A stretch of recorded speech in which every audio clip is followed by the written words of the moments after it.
Assalamualaikum warahmatullahi wabarakatuh.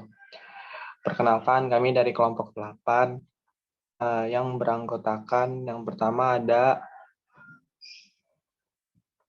M. Ridho Fadlani dan kedua yaitu Afia Yumna dan yang terakhir saya sendiri yaitu Muhammad Nur Fajar. Kami dari kelompok 8 akan membahas tentang hukum pengangkutan darat, laut, dan udara. Langsung saja ke materi pertama.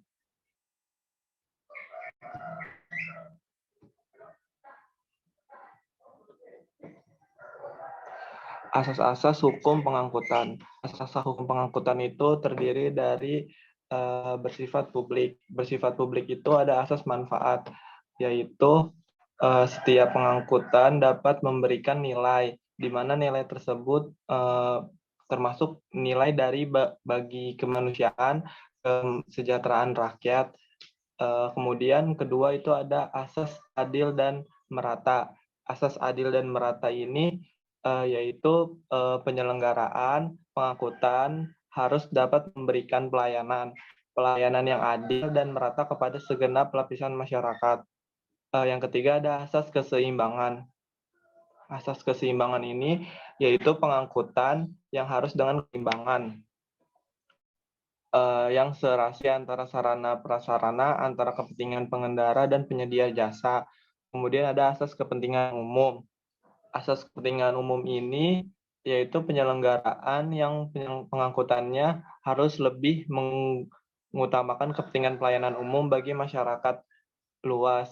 Asas yang terakhir ada bersifat perdata, yaitu asas konsensual. Asas konsensual ini yaitu perjanjian pengangkutan tidak harus dalam bentuk tertulis dengan kesepakatan para pihak, tetapi untuk menyatakan bahwa perjanjian pengangkutan itu sudah terjadi, sudah ada, harus dibuktikan didukung dengan dokumen pentingnya. Kedua, asas koordinatif. Asas koordinatif ini yaitu pihak-pihak dalam pengangkutan mempunyai kedudukan yang sejajar. Kedua itu ada asas campuran. Asas campuran ini perjanjian pengangkutan secara umum merupakan campuran dari 3 jenis perjanjian, yaitu ada penyimpanan barang, melakukan pekerjaan dari pengirim dan pengangkut. Terus yang terakhir ada asas retensi, yaitu pengangkutan tidak menggunakan hak retensi. Penggunaan hak retensi ini berkepentingan kepada tujuan dan fungsi pengangkut.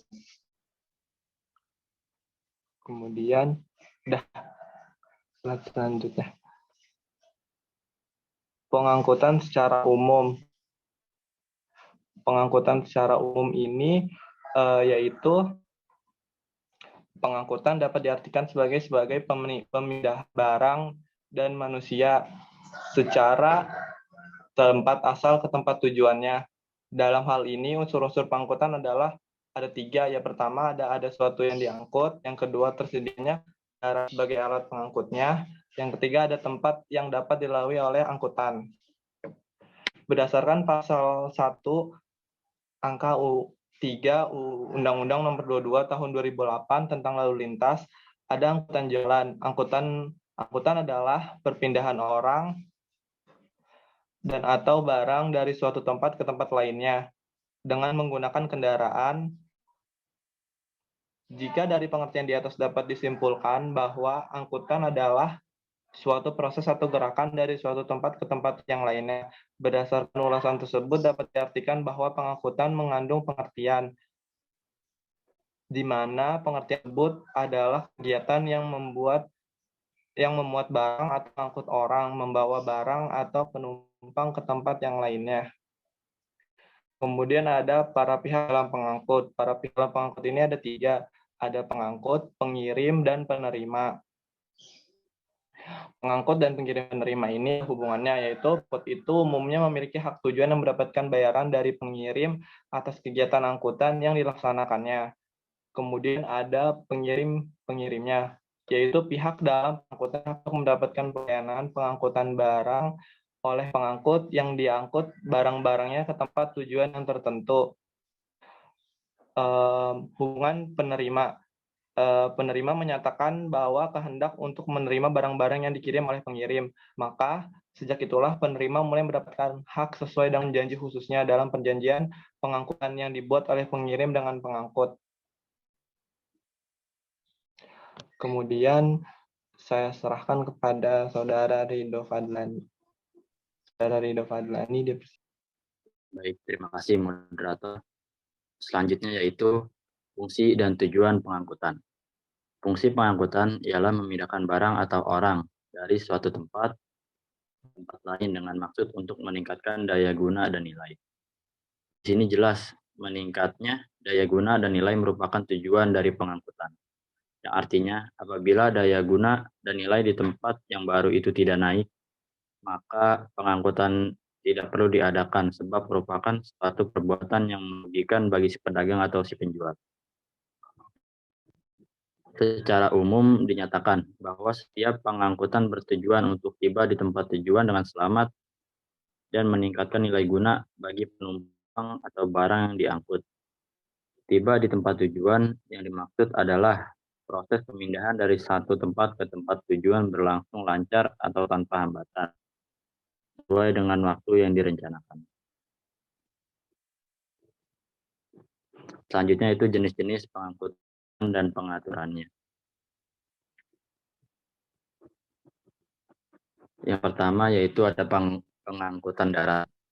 Pengangkutan di darat pengaturannya terdapat dalam ordonansi lalu lintas di jalan umum atau Wegwerker Ordonansi Lembaran Negara tahun 1933 sampai 1986. Pada peraturan tersebut memberikan peraturan untuk lalu lintas di jalan umum, yakni seperti mengenai tanggung jawab pengangkutan ditetapkan dalam pasal 28 ayat 1 bahwa seseorang pemilik atau pengusaha sebuah kendaraan umum bertanggung jawab untuk setiap kerugian yang diderita oleh seorang penumpang atau kerusakan pada barang yang diangkutnya, kecuali jika ia dapat membuktikan bahwa kerugian atau kerusakan itu tidak dapat disebabkan karena kesalahan pengangkut atau bukan disebabkan oleh orang-orang yang bekerja padanya.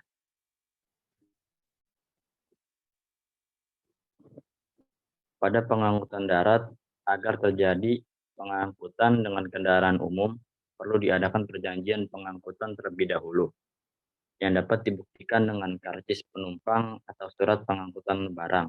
Perusahaan pengangkutan umum wajib mengangkut orang dan atau barang setelah disepakati perjanjian pengangkutan tersebut, atau setelah dilakukannya pembayaran biaya angkutan oleh penumpang atau pengirim barang. Selanjutnya itu pengangkutan perairan. Jenis angkutan di perairan dibagi menjadi 3, yaitu angkutan laut, angkutan sungai, dan angkutan danau. Angkutan penyeberangan dalam hukum pelayaran diadakan perbedaan antara pelayaran laut dengan pelayaran sungai dan pelayaran pedalaman. Dalam hal pelayaran laut, hubungan laut dengan daratan terputus, sedangkan pada perairan pedalaman pada umumnya tidak demikian. Oleh karena itu, pada pelayaran laut timbul keadaan-keadaan luar biasa, lebih banyak yang harus diatur daripada perairan pedalaman. Selanjutnya saya kembalikan pada moderator.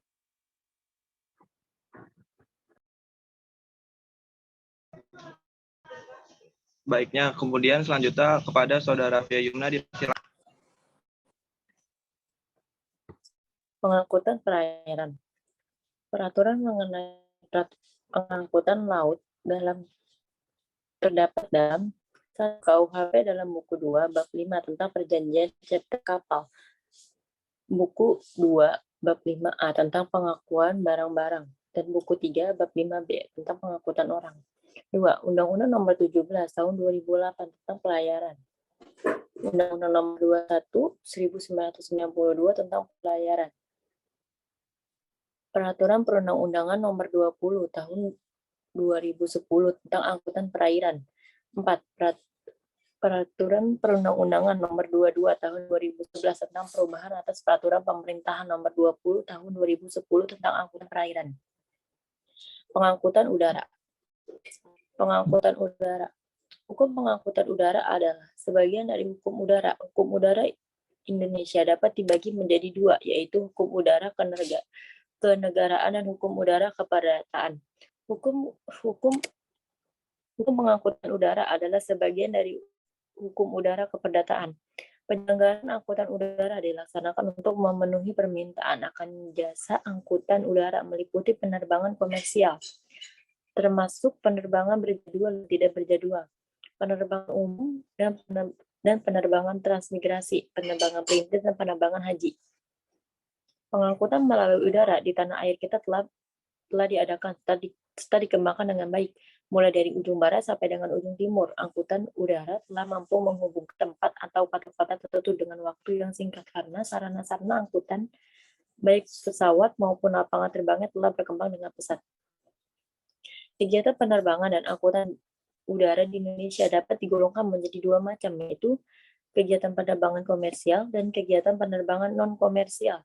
Kegiatan penerbangan komersial adalah kegiatan usaha di mana mengangkut penumpang, barang, dan pos, atau kegiatan keudaan lain dengan memungut bayaran tertentu.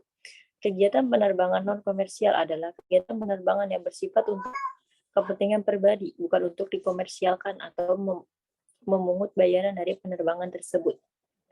Cukup sekian dari saya kembalikan kepada moderator.